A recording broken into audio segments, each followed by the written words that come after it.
Ar kada nors susimastėte, kaip robotas suvokia jį supantį pasaulį? Kaip grožinės literatūros knyga robotui, tai iš esmės skaičių lentelė, virsta tuo, ką mes suprantame kaip pasaulį, kuriame robotas gali priimti protingus sprendimus ir kurti meno kūrinius. Šiame video paimsime vieną studentų dirbtinio intelekto namų darbą ir išnagrinėsime, kaip inžinierius gali sukurti sistemą, galinčią suprasti grožinės literatūros turinį ir tuo pačiu iliustruoti tą kūrinį pasirinkto stiliaus paveikslėliais. Kaip visada, aš parengiau Colab pavyzdžius, kuriuose rasite visą kodą, kurio veikimą aš dabar pademonstruosiu. Skirkite laiko pažaisti su šiuo kodu ir skaičių jūroje pamatykite visą slypintį grožį. Taigi, mums reikia pasirinkti knygą, naudodami kurią mes mėginsime išsiaiškinti, kaip robotas skaito ir supranta knygos turinį. Juk robotas tai tik mašina, žongliruojanti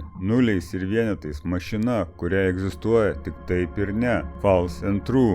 Kokią knygą pasirinkti? Kokia knyga labiausiai tiktų inžinerijos studentų namų darbui? Vargu ar tai turėtų būti gilus filosofinis kūrinys. Aš patikiu šį klausimą internetui. Kokia knyga yra laisva nuo autorinių teisių, pagal kurią padaryta daug filmų ir kuri įtraukta į daugelį garsių knygų sąrašų? Knyga, kurią mėgsta ir suaugę, ir paaugliai. Knyga, kuri žinoma Kinijoje, Rusijoje ir kitose šalyse. Atsakymas Arturo Conan Doilio Baskervilių šuo. Iš tikrųjų, tai vienas garsiausių detektyvų, tad pažiūrėkime, kaip kompiuteris gali jį perskaityti ir įrodyti mums, kad jis kažką supranta. Bet visų pirma, mes turime paklausti, o kaip žmogus gali įrodyti, kad supranta tai, ką perskaitė. Vienas būdas tai iš perskaityto kūrinio sukurti kažką naujo, pavyzdžiui, kino filmą, spektaklį, žaidimą ar multiplikacinį filmą. Paimkime konkrečią iškarpą iš knygos, aš ją perskaitysiu, o jūs pažiūrėkite, kaip įvairūs režisieriai šią sceną atvaizdavo savo kūriniuose. Ponas Šerlokas Holmsas sėdėjo prie stalo ir valgė pusryčius. Aš stovėjau ant kilimėlio palei židinį ir varčiau lazdą. Na, Watsonai, ką galite apie ją pasakyti? Holmsas sėdėjo nusisukęs ir negalėjo matyti, ką veikiu. Iš kur jūs žinote, ką veikiu? Ar tik neturite pakaušyje akių? Nieko panašaus, tačiau priešai save turiu ką kitą. Puikiai nublizgintą sidabrinį kavinuką, tarė Holmsas. Iš šios trumpos romano iškarpos žmogus režisierius sugeba išskirti esminius objektus tokius kaip Šerlokas Holmsas, Watsonas, lazda, nublizgintas sidabrinis kavinukas ir sudėti šios objektus į logiškai atrodančią sceną. Prieš save kaip tik ir matote 5 solidaus biudžeto televizijos filmus bei porą mėgėjiškų animacijų. Visuose kūriniuose režisierius išskyrė lazdą, porą herojų ir kai kur net kavinuką. Tikiuosi supratote, kaip mes interpretuosime kompiuterio mokėjimą pademonstruoti teksto suvokimo gebėjimus. Mūsų tikslas iš teksto sugebėti išskirti objektus, kuriuos mes norėtume padėti kuriamo kūrinio scenoje. Mūsų atveju scena bus tiesiog nupieštas paveikslas. Prieš eidami prie Python kodo paduokime perskaitytą tekstą kelioms programoms, kurios sugeba sugeneruoti vaizdą iš teksto. Tad pažvelkime į dirbtinio intelekto privačių sistemų paveikslų galeriją. Pirmas kandidatas – dėl E. Kaip matome, rezultatas nekoks. Neaišku, kodėl sistema taip prašovė pro šalį. Simplified jau geriau ir mes matome kai kuriuos objektus, tačiau jų išdėliojimas galėtų būti geresnis. Antrame paveiksle yra net 2 herojai, tiesa be vaikščiojimo lazdos ir sidabrinio kavinuko. Stability AI pateikė kaip mano skoniui puikius rezultatus, nors ir neišskyrė kai kurių objektų tokių kaip Watsonas ar lazda.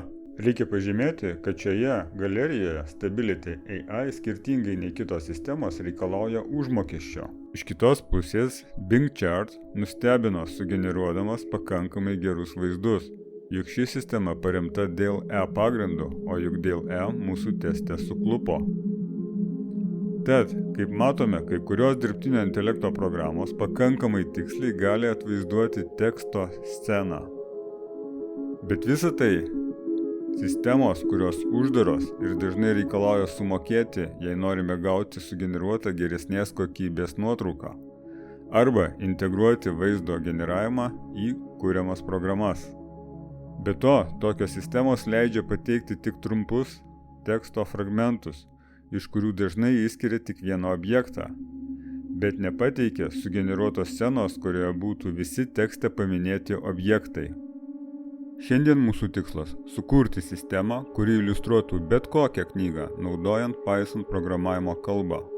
Tai nėra lengvas namų darbas, tad suskaldykime šį uždavinį į 4 lengvesnius uždavinius, o tai reiškia, kad aš paruošiau 4 Google Colab notebookus, kur rezultatas iš vienos programos bus perduodamas sekančiai programai, nuosekliame programų konteineryje.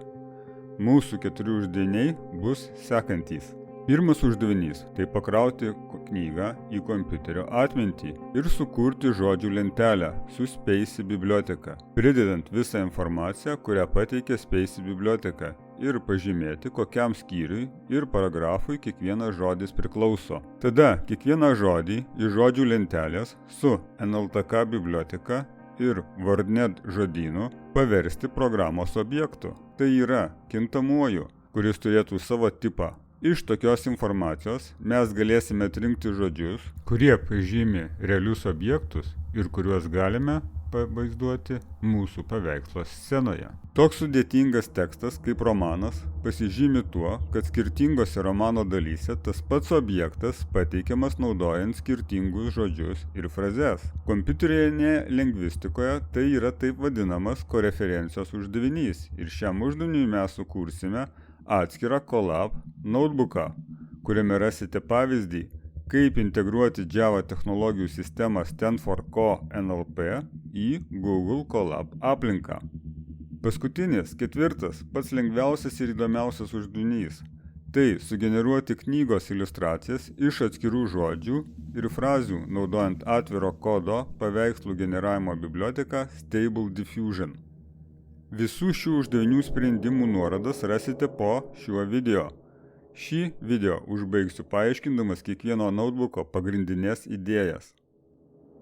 Taip pat reikia paminėti, kad kiekvienas Colab notebookas išsaugo rezultatus Google Drive diske, tam, kad juos galėtų paimti sekantis Colab notebookas. Tad, po šių pastebėjimų atsidarome pirmą Google Colab notebooką ir paleidžiame Run All. Mūsų knyga bus apdorota per porą minučių. Toliau pamėginkime suprasti, kas buvo padaryta. Uždavinys tas, kad knyga turi atsirasti kompiuterio atmintyje, kaip atskira žodžių lentelė. Pirmas žingsnis – tai parsisiųsti mūsų knygą iš Gutenberg projekto ir sudėti knygos eilutes į DataFrame lentelę. Tam mums reikalingas kintamasis, kuris saugo URL nuorodą į knygą. Taip pat kintamasis, kuriame aprašoma reguliari išraiška, leidžianti nustatyti, kada pasikeičia knygos skyrius. Turėdami šios 2 kintamuosius, iškviečiame funkciją, kuri parsiunčia knygos turinį ir grąžina mums knygos eilutes DataFrame lentelės pavidalu. Tie, kurie užsiima natūralios kalbos analizę, žino, kad duomenų paruošimas bene sunkiausias žingsnis analizėje. Vienas iš sunkumų šiame žingsnėje – tai išvalyti nereikalingą informaciją. Mes matome, kad funkcija getLines grąžina ne tik reikalingas eilutes, bet taip pat eilutes, kurios aprašo Gutenberg projekto meta informaciją. Todėl iškviečiame naują funkciją, kuri išvalo nereikalingas eilutes mūsų lentelė ir mes matome, kad liko tik reikalingos eilutės. Daug natūralios kalbos apdorojimo projektų fokusuojasi į vieno sakinio arba tik kelių sakinių apdorojimą. Tačiau norint suprasti, kas parašyta romane, mums labai svarbi informacija yra knygos skyriai ir paragrafai. Todėl mes turime perduoti knygos eilučių lentelę funkcijai, kuri apjungs eilutes į paragrafus ir sukurs naują lentelę, kurioje viena eilutė tai vienas knygos paragrafas. Dialogas dažnai užima romane daugiau kaip pusę viso teksto. Žinodami, kurioje knygos vietoje vyksta dialogas, mes geriau galime nustatyti, kurie veikėjai šiuo metu yra scenoje. Tad, duomenų paruošimą užbaigiame iškviesdami dar vieną funkciją, kuri sužymė, ar paragrafas priklauso dialogui ar ne. Tad, turime pilnai paruoštą knygos tekstą lentelės pavidalu, kur vienoje eilutėje vienas paragrafas. Tokią informaciją jau galime apdoroti natūralios kalbos bibliotekomis. Pirmoji biblioteka, su kuria susipažinsime, tai Spacy. Ši biblioteka leidžia atlikti bazinius natūralios kalbos analizės uždavinius. Nustatyti, kokia žodžio gramatinė forma, tai yra ar jis daiktavardis, veiksmažodis ar būdvardis ar kita forma. Taip pat galime su Spacy nustatyti, kurie žodžiai reiškia žmogaus vardą, kurie vietovės pavadinimą, taip pat kokie žodžiai reiškia laiką arba datą. Spacy panaudojimas labai paprastas. Tiesiog paduodame paragrafo tekstą NLP funkcijai ir gauname anotuotą dokumentą, per kurio elementus su Python ciklu pereiname ir sukuriame žodžių lentelę su atitinkama žodžio informacija. Pirmą Colab notebooką užbaigėme tiriamąją duomenų analizę, panaudojant puikią biblioteką Pigwalker. Tiesiog paduodame mūsų žodžių lentelę šiai bibliotekai ir išsykio gauname tiriamosios duomenų analizės langą.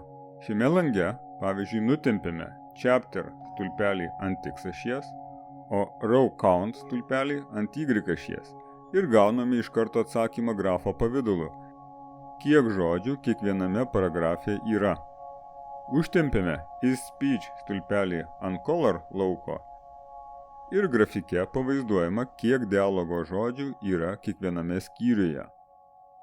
Pigwalker tai puikia biblioteka greitai atlikti pirminę duomenų analizę ir įgauti intuityvų suvokimą, su kokiais duomenimis mes dirbame. Spacy paketas mums duoda nemažai informacijos apie žodį tekste. Tačiau tik nedaugelį daiktavardžių Spacy gali nusakyti objekto tipą naudojant Name Entity Extraction algoritmus. Pavyzdžiui, žodis table. Mūsų sistema jau žino, kad tai daiktavardis. Tačiau kol kas neaišku, ką tas daiktavardis žymi, kokio tipo objektą, ar tai fizikinis objektas su savo mase ir tūriu, kurį mes galime padėti ant scenos, ar tai duomenų lentelė, abstraktus objektas. Kad rasti gilesnę žodžių prasmę, tai yra nusakyti jų semantinę reikšmę, mums reikia pasinaudoti NLTK biblioteką ir WordNet moduliu šioje bibliotekoje.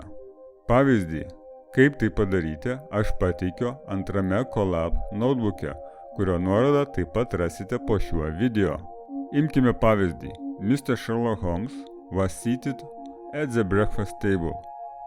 Padavus šį sakinį ir žodį table NLTK metodui lesk, mes gauname šio žodžio semantinę reikšmę, iš kurios galime sužinoti, kad šis žodis duoto sakinio kontekste reiškia objektą iš klasės baldai ir kad tai fizikinis objektas, turintis masę, ir tokį objektą mes galime padėti ant scenos.